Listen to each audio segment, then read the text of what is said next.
Hi guys, today we are learning how to use Street View in Apple Maps. First, unlock your phone and open the Apple Maps app.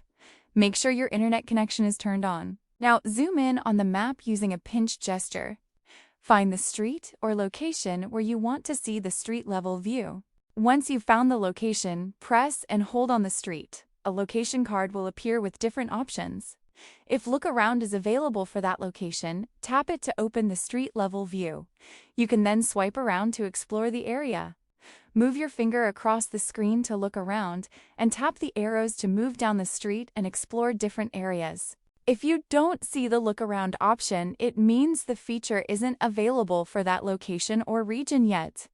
For example, it's not available in every country or city. And that's how you can use Street View, also called Look Around, in Apple Maps. If this video helped you, make sure to subscribe and comment below for more simple tutorials.